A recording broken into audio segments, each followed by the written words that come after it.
So I encourage you to think about that. And also, as you're creating these tools and these results, story maps, dashboards, infographics, maps, etc., think about the higher, more noble goal. You don't want to just look at the urban greenway. Why does it matter? Who cares about urban greenways? Why do they need to be protected, etc.? Why do they need to be created? Also, social science perspectives are increasingly integral to standard texts. So this kind of a book, I don't recall seeing this 10 or even 5 years ago, this kind of thing where you're weaving in increasingly in these texts things like conservation and social science. That would not have been really written about not too long ago. People, biodiversity. So it was either, cultural geography, history, textbooks, articles, and conservation, natural environment, biology, physical geography. Weaving these together is important because if we're going to understand our complex Earth, we've got to weave the natural and the social sciences together, and we've got to weave together, which is the purpose of this video, qualitative and quantitative approaches, right, folks? So take a look at standard texts like these. Also, visual storytelling research and methods are becoming more and more commonplace. Not as commonplace as I'd like to be, but we're getting there. We're getting there. Cartographic design as visual storytelling, synthesis and review of map-based narratives, genres, and tropes by my colleague, Dr. Robert Roth at the University of Wisconsin-Madison. I love this. This is the kind of thing that we need more of. Also, Framing the Days, Place and Narrative in Geography by Dr. Pierce. Dr. Pierce has got something called sensory maps as well. Let's take a look at those. And there's a whole variety of things in here that you should take a look at. Smells, odors. Wow. How do we map that? Interesting. So take a look at sensory maps and also Dr. Pierce's article as I indicate right here. Place and narrative in geography. GIS use outside of GI science and geography is expanding. Now, I'm a geographer. I love geography. I'm not going to give up on, working with my own community. GI science, geography, environmental studies. But if we want GIS to grow as a relied upon decision-making tool in society for a better world, we have to expand it into other disciplines. We can't just be resting on our past laurels and saying, yeah, it's embedded in most universities, which it is, in geography programs, in GI science programs, etc. But it needs to be in history. It needs to be in data science. It needs to be in mathematics. It needs to be in cultural arts, fine arts. I've got articles about fine arts departments coming to me and saying, Joseph, we've heard about this thing called story maps. And I say, that's great. And let's also talk about what's underneath story maps, this whole idea of dynamic interactive maps that you can analyze, use, communicate with, etc. I wrote a whole book with two colleagues on teaching mathematics with interactive mapping. So that's just one example. Those are two examples, fine arts and mathematics, of the expansion of GI science and GIS methods and tools into other disciplines, which is what we desperately need. This is an article that I was just referring to about narrative mapping in southern New Mexico at New Mexico State University, and take a look at this. Remembering the Rio Grande, Las Cruces Community Gardens, Sounds of Las Cruces. Those are just 3 story maps that these folks at the New Mexico State University in the Fine Arts Department created. Now, fine arts grad students and faculty can do this. Anybody can do this. So they don't need to be immersed the next 5 years in learning how to do GIS. There are pieces in the GIS platform that they can take and use effectively in their teaching and research. I'm really excited about that. That's just one of many examples, but I encourage you to check that one out. That, to me, really brings me some geo-joy. GIS in music styles is another example. Musical geography. Here's a professor that got really excited about GI science, and he and his students are looking at, as you can see here, indigenous cultural expressions through music, early jazz, Lillian Ivante, etc. All kinds of things. Oh my gosh, there's just so much richness here.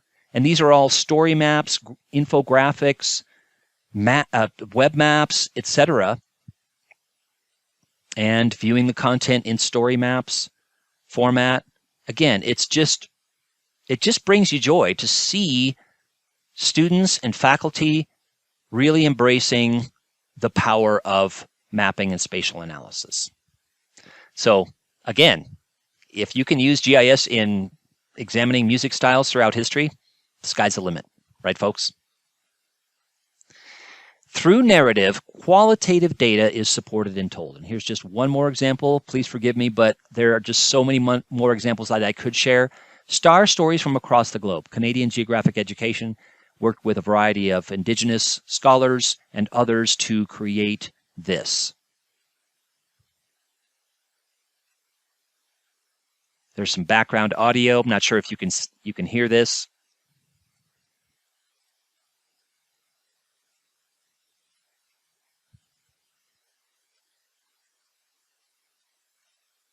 I wish I had time in this video to go through this whole thing, but you can go through this whole thing with examples from all over the world, and I encourage you to do so. Understanding the night sky. My own research, I'm not advocating you to do something that I haven't tackled with and grappled with and tried to pick apart myself, but when I analyze the impact of freeways on urban neighborhoods, here's an article about that topic, the impact of freeways on urban neighborhoods. I looked at the environmental, social, and economic impacts of blazing freeways through urban areas, particularly in the USA, but it actually happens in many places around the world. Why were those neighborhoods chosen? What was the economic, social, environmental, and other impacts, not just while the freeway was being planned, but as it was being constructed, and then decades later, what is the result? So when we talk about, for example, environmental justice and so on, what communities were impacted by this kind of big, massive public works projects? And the same could be extended into expansion of hospitals into neighborhoods, surrounding neighborhoods, expansion of universities into surrounding neighborhoods, sports stadiums, and other things. But this is particularly about freeways. So the idea was I didn't just look at the physical freeway itself, but it's the people. How does it impact the people? So qualitative methods and quantitative methods. I mentioned this about 2 minutes ago, Teaching Mathematics with Interactive Maps. These are some screenshots from that book with 65 activities that Dr. Arlinghouse and I, two Dr. Arlinghouses and I created. It's a Taylor and Francis book, and I encourage you to go through that, use some of those activities, use those techniques to teach about set theory, expression building, geometry, trigonometry, and much more. Ratios. Teaching mathematics. This is another example of GIS being used to teach other disciplines. And it's firmly into this social science research with GIS. Very practical applications there.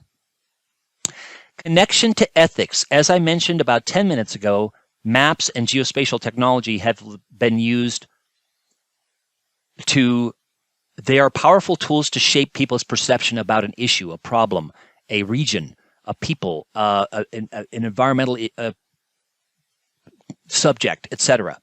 So mapping is laden with decisions, and many of those decisions have consequences in terms of how people are going to perceive that issue or problem. So be thoughtful about how you symbolize, how you create the colors for, how you change the scale of, how you choose the projection, how you filter the data, how you communicate the data, how do you frame the problem in the first place, what methods do you use in your GIS work. So there are lots of ethical implications for the creation and dissemination and communication with mapping tools, including geographic information systems, which is how most maps nowadays are actually made. So for example, Spatial Reserves is a book and a blog that my colleague Jill Clark and I have been authoring for at least 13 years now. It's all about where do I find data, how do I know if it's any good, can I trust it, and ethical and societal issues, location privacy, copyright, ethics, etc.